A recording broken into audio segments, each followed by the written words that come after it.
Hello everyone, welcome back to your own institution that is SKDM institution. Last video में हमने discuss किया था class 8th का chapter 3 उसकी एक्सरसाइज 3.3 हम कर चुके हैं। इस वीडियो में हम एक्सरसाइज 3.4 करने वाले हैं। चलिए स्टार्ट करते हैं। क्वेश्चन नंबर फर्स्ट है हमारे पास, स्टेट वेदर ट्रू और फॉल्स। हमें ये बताना है कि ये जो गिवन है हमारे पास स्टेटमेंट्स ये ट्रू है या फॉल्स है। तो फर्स्ट है ऑल रेक्टेंगल्स आर स्क्वायर। क्या सभी रेक्टेंगल स्क्वायर होती हैं? ये कॉमन सेंस की बात है वैसे तो इसका जो सॉल्यूशन या आंसर रहने वाला है वो रहेगा फॉल्स। ऐसा नहीं होता। क्यों? क्योंकि एक पर्टिकुलर केस पर तो स्क्वायर और रेक्टेंगल सेम हो सकते हैं, वरना रेक्टेंगल्स सारी की सारी रेक्टेंगल स्क्वायर नहीं होती। False, no. ठीक है। नेक्स्ट है ऑल रोम्बस आर पैरेललोग्राम। क्या सारे रोम्बस पैरेललोग्राम होते हैं? बिल्कुल। तो इसका जो आंसर रहने वाला है वो होगा ट्रू। क्यों? क्योंकि हमें पता है रोम्बस कुछ इस तरीके से बनता है, जैसे स्क्वायर को टेढ़ा कर देते हैं, तो जो आमने सामने वाली लाइन से वो क्या होंगी? पैरेलल। तो इसका मतलब क्या है कि जितने भी रोम्बस होते हैं वो क्या होंगे? पैरेललोग्राम होंगे। All squares are rhombus and also rectangles. जितने भी स्क्वायर्स होते हैं वो रोम्बस भी होते हैं और रेक्टेंगल्स भी। तो ये रहेगा ट्रू। जो स्क्वायर है वो रेक्टेंगल हो सकता है, लेकिन जो रेक्टेंगल है वो स्क्वायर नहीं होती। तो ये रहेगा अपना true. All squares are not parallelogram.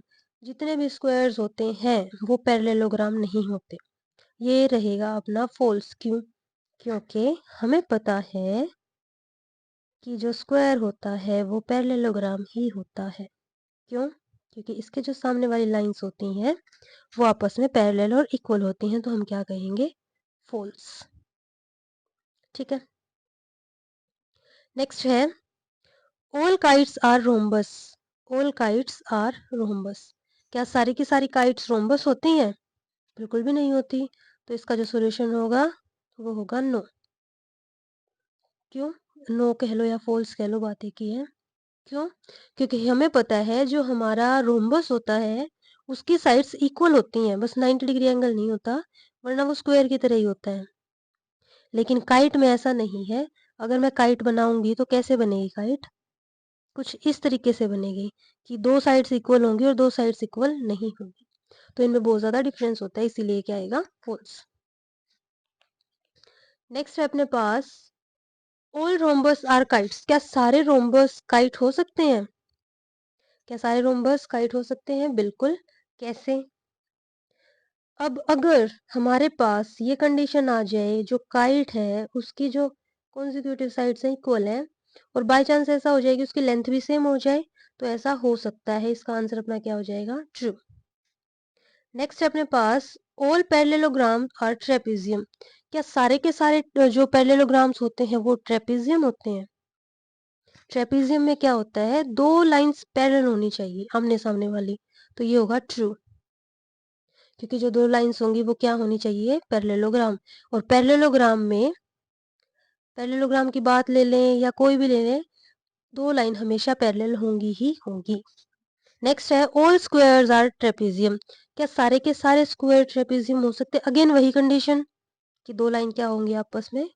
Parallel. तो ये भी क्या हो जाएगा अपना? ट्रू। ये भी क्या हो जाएगा? ट्रू। दो लाइन होनी चाहिए बस। ठीक है।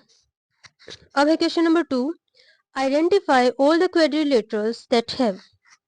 हमें कुछ क्वाड्रिलेटरल्स के नाम बताने एक तरह से, जिनके पास क्या हो। फर्स्ट है four sides of equal length. अगर किसी की फोर साइड इक्वल हो तो वो क्या हो सकता है, उसका नाम बताना है। बहुत इजी है। जैसे मेरे पास ये हैं चारों साइड इक्वल, क्या बन गया? और एक किस तरीके से बनता है चारों साइड इक्वल? ये वाले। ठीक है। तो अपना क्या रहेगा? Square and rhombus. Square and rhombus. Rhombus. ठीक है। नेक्स्ट है four right angles. Four right angle किस में बनते हैं? बिल्कुल इजी क्वेश्चन है ये तो, आपको पता है स्क्वायर में बनेंगे और रेक्टेंगल में बनेंगे। ठीक है। ये हो गया अपना क्वेश्चन नंबर 2। अब बात करते हैं क्वेश्चन नंबर 3 की। क्वेश्चन नंबर 3 क्या है?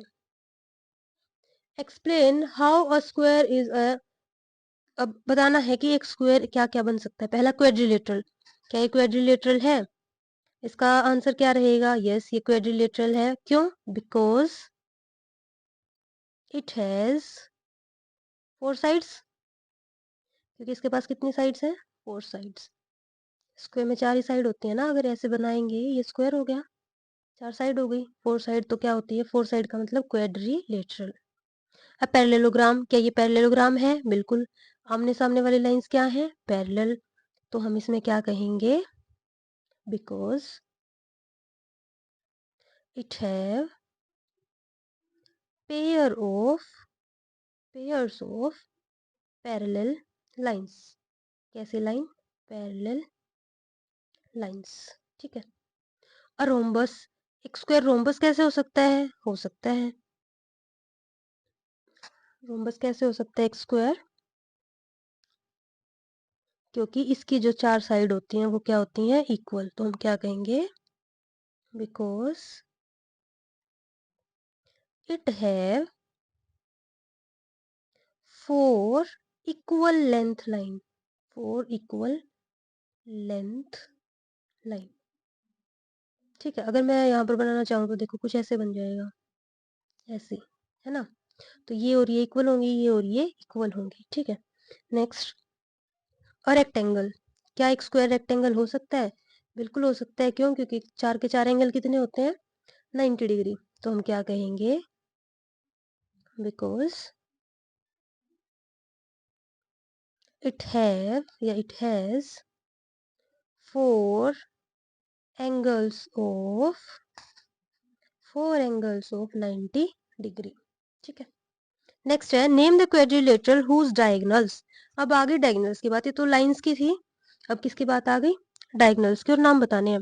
बाइसेक्ट्स ईच अदर, किस किस के डायगोनल आपस में बाइसेक्ट करते हैं? तो अपना जो फर्स्ट आंसर रहने वाला है, हमें पता है, एक पैरेललोग्राम होता है भाई, पैरेललोग्राम, जिसके डायगोनल क्या करते हैं? बाइसेक्ट करते हैं। एक आपको पता ही है, स्क्वायर होता है, स्क्वायर। रेक्टेंगल भी होता है, रेक्टेंगल। स्क्वायर के जैसा ही रोम्बस। तो ये सारे क्या होते हैं? जिसके जो डायगोनल्स है वो क्या करते हैं? अच्छा, रेक्टेंगल रह गया लिखना, एक रेक्टेंगल भी तो होता है ना, रेक्टेंगल। इनकी जो साइड्स होती है, जो डायगोनल्स होते हैं, वो क्या करते हैं? बाइसेक्ट करते हैं। नेक्स्ट है, are perpendicular bisector of each other. Perpendicular किस किस के होंगे? स्क्वायर का तो डेफिनेटली होगा, अगर स्क्वायर का होगा तो रोम्बस भी होगा। तो इसका सॉल्यूशन अपने पास क्या आ जाएगा? Square and rhombus. Square and rhombus मतलब कि ये क्या बनाएंगे? 90 डिग्री का एंगल। कैसे?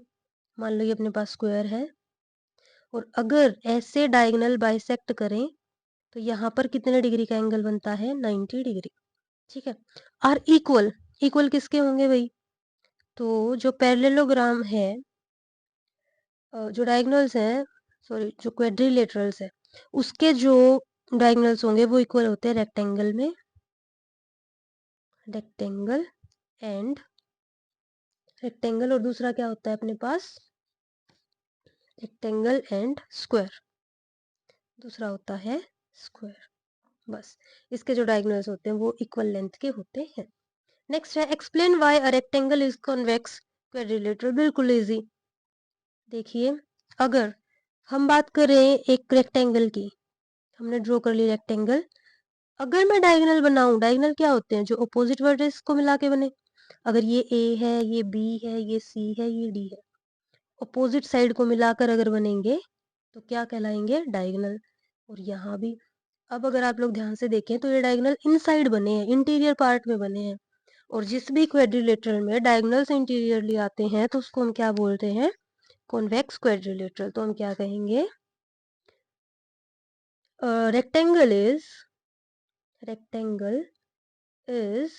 Convex quadrilateral. कैसा क्वेड्रिलेटरल है? कॉन्वेक्स। क्यों? Because it have interior diagonals, it have interior diagonals. इसके डायगोनल्स कैसे होते हैं, इंटीरियर होते हैं। ठीक है, नेक्स्ट क्वेश्चन है A B C is right angle triangle. ये है ए बी सी, ये रही ए बी सी, ये वाली, ये कैसी है, राइट एंगल ट्राइंगल। ठीक है, and O is the midpoint of the side opposite to the right angle.